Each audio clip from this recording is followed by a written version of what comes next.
Let's talk Cowboys rumors and news. The Zeke Elliott latest, as I am just tired of it. I really am, guys. You can see that the bags under my eyes there. All right.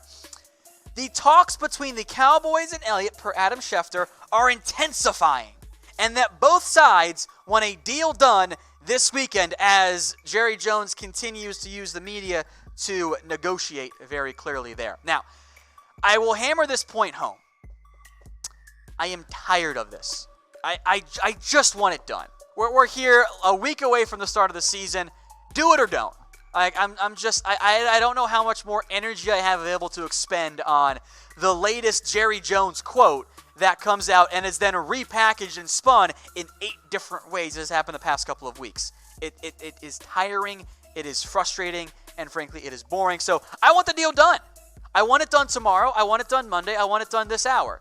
And I will make note, I feel more confident than I have in a while that this deal is going to get done because I like to read between the lines. And the lines of the Cowboys bringing 2 running backs onto the 53-man roster, well, that makes me think they're going to get a deal done. And they think a deal will get done. Now, I don't know who ends up conceding the most in this deal. Maybe it's a deal that ends up looking like 14-ish million overall. Remember 14.3 even, a little bit less guaranteed money than Todd Gurley got, but it's structured in a way that lets Zeke's agent put out the release of highest paid back in the NFL, even if there's maybe some incentives included in that. That makes sense to me. I think Jerry Jones is upset by the way this negotiation has gone down. I think he's tired of it. That's kind of the indications I've gotten from him. So, are you like me? Type A if you just want the deal done already. Just get it done already. You're tired of it. Type A in there. That's where I'm at. I am sick of it. I reached my breaking point a couple days ago.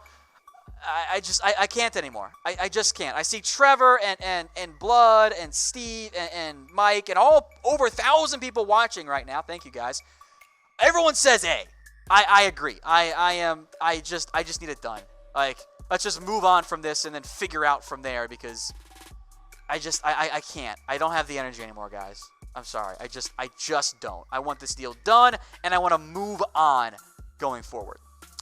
Speaking of moving on, what about a potential Randy Gregory reinstatement? Which, by the way, I'm also tired of this because nobody freaking knows anything about Randy Gregory. That's where we're at.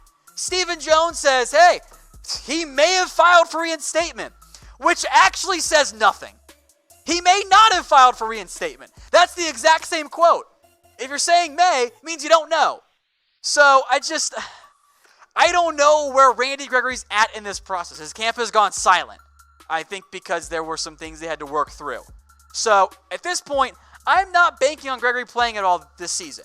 If he comes back, cool, awesome. But you got to build your roster as if you're not going to have him on the team. That's what the Cowboys have done by keeping Dorrance Armstrong, Kerry Hyder, Taco, and Joe Jackson, at least for now. We'll see if there's a trade. So for now, Gregory continues to stay on the suspended list.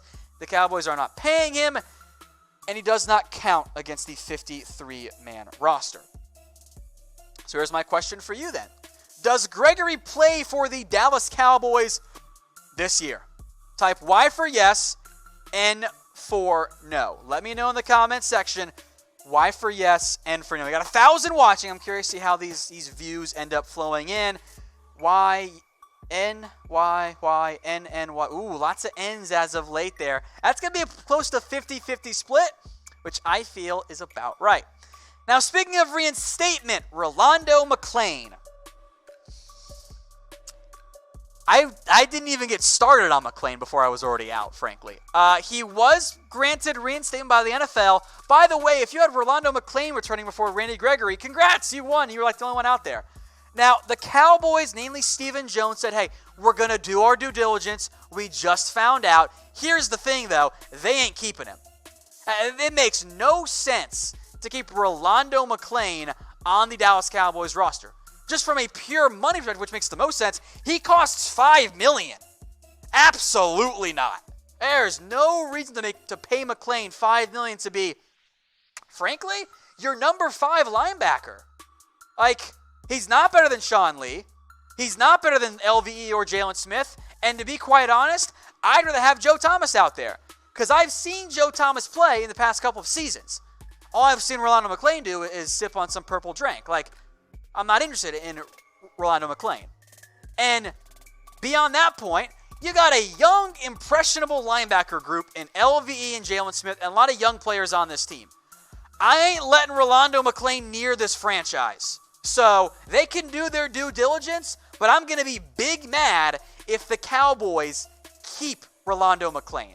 There's just no reason to it. To answer your question here, Ronald Waller 23, they can trade McClain, technically speaking. I don't know who's going to trade for him, though. He costs $5 million. I don't foresee that happening. So you can trade him, but I don't think anyone would trade for him on that front. So it's technically plausible, but don't get your hopes up. Now, guys, let me know in the comments section, what should Dallas do with McClain? Type K for keep or C for cut. You cut him. I have no interest there. Someone said, wow, Tom, you're not giving him any second chances. He's on like chance 5. And clearly there's been some effort issues there as well. So I see a lot of C's coming in. Thank you, guys. I will make note, I do see a handful of K's in there. And by handful, I literally mean like less than 5. So if you typed in K, or you want to chat about the Cowboys anyway, if you want to keep Rolando McClain, as my L's go to other words, let me know why on Twitter. I am available at WhatGoingDowney. So looking at you, Josh and Tyler and Eric and Tyler in there. Let me know why. Because I don't understand. I don't see any reason to keep a troublemaker linebacker who costs $5 million who hasn't played in several years. I don't think he adds anything to your roster overall. I would rather keep Luke Gifford. I'd rather keep Justin March. I'd rather put Gifford on IR and then re-sign Chris Covington or Justin Phillips. That's the route I would rather go. I'm just plain and simple not interested in Rolando McClain. Next up, Donovan Wilson. Some bad news on this one here. So, I'm sorry that when we were doing our live show, what was that? That was Thursday night. The days all bleed together at this point. Wilson, the report was that he was going to be okay. That Jerry Jones said he was going to be okay.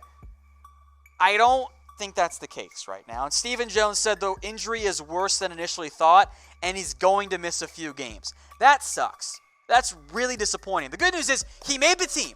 All right, we know that for a fact. He made the roster. I do think that Wilson now could potentially be an IR to return candidate, i.e. you put him on IR and then you bring him back after about 6 games, which might make some sense there for the Cowboys if they want to say, go back and add Donovan Alumba, or go back and add a linebacker, or go in and re-sign Daniel Wise, or make room for Zeke Elliott on the 53-man roster. It's an option. I'm not saying it's going to happen, but with Wilson and McGovern and Gifford all hurt, those are options as ways to add extra players to your roster, at least for now. Now, guys, if you missed it earlier, the roster cuts. I see a lot of you guys in the comment section asking about them. Well, we'll go through them here in case you missed it. Nate Hall, Casey Redfern, Juwan Bushell-Beatty, Darius Jackson, and Lucas McNeil. No real surprises there. Maybe slightly Darius Jackson, but I don't think he was going to make it anyway. All right, next up, Jake Campos, who really regressed overall the past couple of games there. Marcus Lucas, he does not have practice squad eligibility.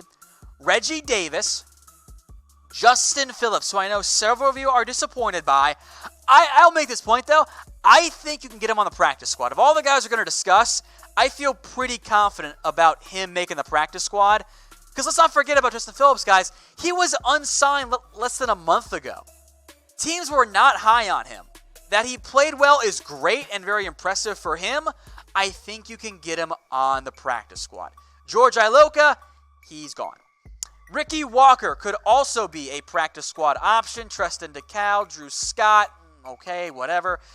I heard some buzz about Ryan Yurchek being a practice squad guy. I'd be surprised why carry an extra fullback. That's weird to me. Jordan Chun, though, I do think is going to be a practice squad guy. I think he'll clear it. I think he will be signed by the Dallas Cowboys.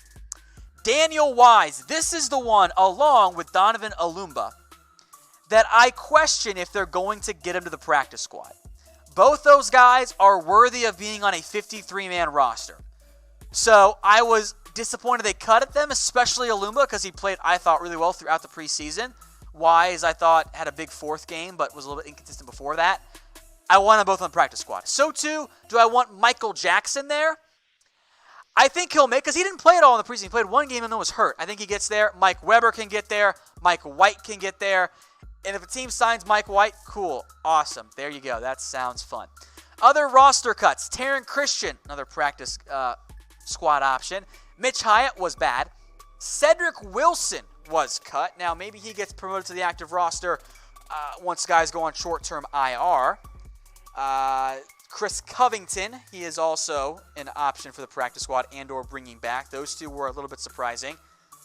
Jalen Guyton, he could also be a legitimate practice squad guy, especially with John Vay Johnson on the injured list, which we'll get to here in just a second.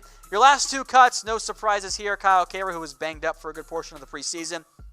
And then Shakir Soto as well. But guys like John Vay Johnson, Jalen Jelks, and others were all IR status, along with Chris Westry as well.